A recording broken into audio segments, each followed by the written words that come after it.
The inventor Nikola Tesla dreamt of wireless power.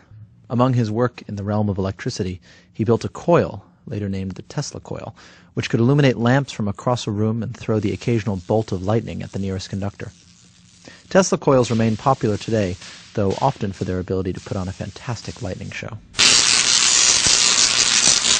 Nikola Tesla believed in wireless power with such an enthusiasm that, with the financing of J.P. Morgan, he constructed a giant apparatus, the Wardenclyffe Tower, at his lab in Shoreham, Long Island in 1901. This was before the world was wired. Way back then, when people were thinking about electricity and how people might use it, I don't think it ever occurred to them that people would string wires all over the country. Early on, people were thinking about transferring power wirelessly. The idea? To send wireless power around the globe. We love electricity so much. Human beings love it so much that we've been willing to put in wired power everywhere. I'm sure if you go back to Tesla's time, he wanted to do things wirelessly and experimented with it because he thought, who would be crazy enough to put in the trillions of dollars of infrastructure that we've put in? More than a century after Tesla's tower, we're still tethered to the wall. WiTricity, a startup in Watertown, Massachusetts, is one of several companies hoping to revive Tesla's dream, and it's doing so by developing a business in wireless power transfer. There's power everywhere in the world except that last few feet from the wall to the center of the room. That is the last part to go wireless. And once that last part goes wireless, this projector can receive its power from a source that's almost a meter below. Here's how it works. Run an electric current through a coil of copper wire, and the coil will produce a short-range magnetic field. Place a second coil within this field, and an electric current will flow through it. The magnetic field has transferred electrical power from one coil to the other. This principle is called induction, and it has been understood for more than a century. Induction is what charges a wireless electric toothbrush, for example, and it works well over extremely short distances. Pull the coils apart, and the power transfer ceases. It turns out that the trick to longer distance power transfer is the same principle an opera singer uses to shatter a wine glass from across the room. It's called resonance.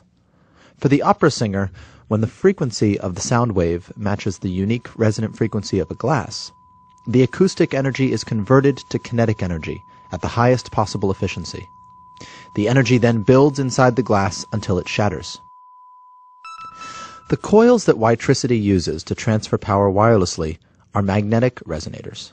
First, a rapidly oscillating electric current is applied to a coil at its specific resonant frequency. This creates a magnetic field in the region around the coil. Tune a second coil to the same resonant frequency as the source, and it will couple, resonating anywhere within that region and converting the oscillating magnetic field into an electrical current within the second coil.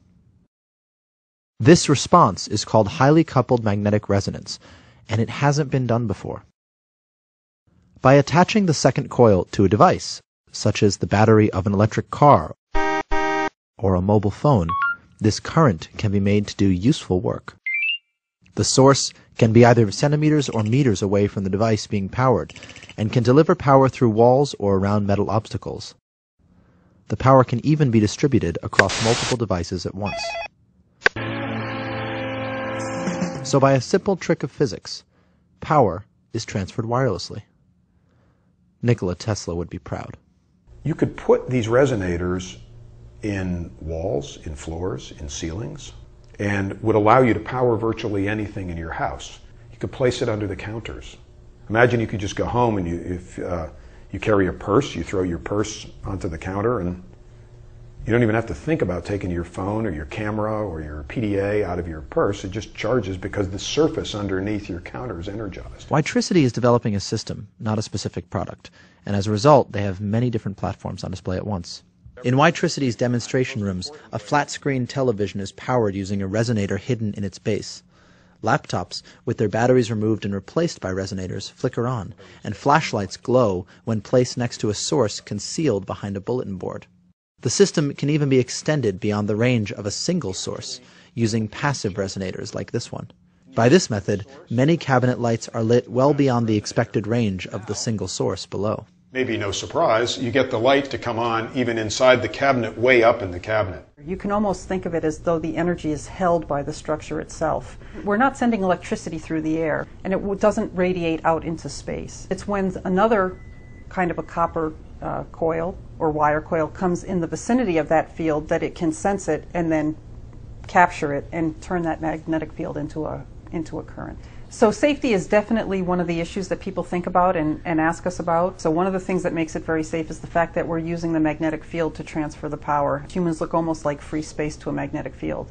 In addition to that, we have a lot of electronic devices that we use every day, and so there are well-established standards for what the fields around those devices can look like, and all the technology that we develop will conform to those same kind of standards. The intensity the magnetic fields we're using, by the way, are about the same intensity as that of the Earth. Most people don't think of it, but the Earth we're in a magnetic field right now. The applications of wireless power in a wired world are endless, and rethinking infrastructure may be decades away. A simple first step could be removing costly batteries from things as mundane as computer accessories, and instead placing a small wireless resonator in the computer itself, tackling waste by centimeters at first. Because at the end of the day, if you can find something that is convenient for people and saves energy, that's the killer app. Nikola Tesla's tower was torn down in 1916. Mr. Morgan, his financier, was uninterested in broadcasting electricity that people could so easily harvest for free. Instead, we strung wires and built meters. Tesla knew that wireless power transfer was possible, but he never saw his dream realized. It seems that soon enough, we will.